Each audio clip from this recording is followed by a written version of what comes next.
Hey, what is up sa inyo guys? This is Mototech Vlogs PH and this is the QJ Motor SRV 200.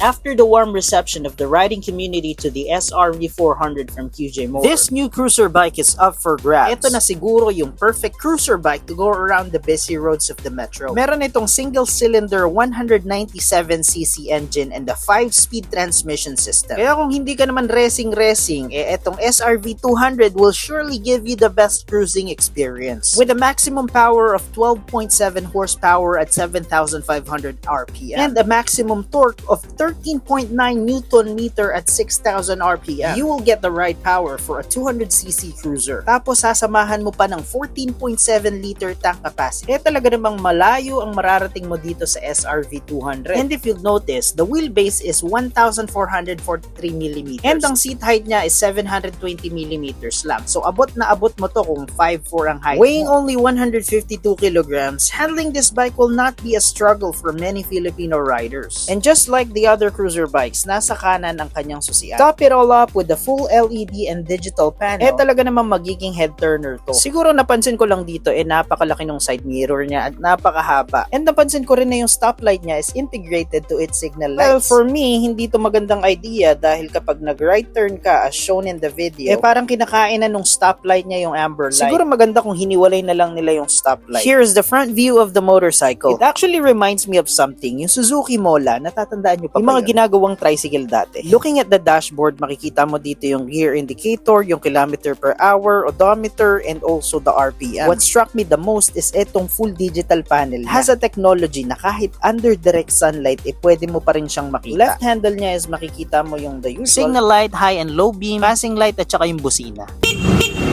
Hindi ganun kalakasan yung busina niya pero it does the job pretty well. On the right handlebar naman nandun yung kill switch, hazard light, and yung electric starter. Napansin ko rin na E5 at E10 yung compatible na fuel dito. Pero huwag kayo ma-confuse dahil lang E5 at E10 is 95% fuel octane. So dapat pula ang gamitin niyo. Hinanap ko yung lock nito and I found out na nasa ilalim ng T-post yung kanyang lock, which is not very ideal especially here in Metro Manila. It would be nice if in-integrate na nila yun dun sa mismong susian. Parehas sila ng Honda Navi. Yung sukat ng gulong neto sa likod is at 130/90 by 50, while on the front is 90/90 by 70. And that is for great cruising experience. Talking about cooling system, napakaliit ng radiator nito. But it's a single cylinder, so wala kang problema dito when it comes to overheating. Sound check muna tayo.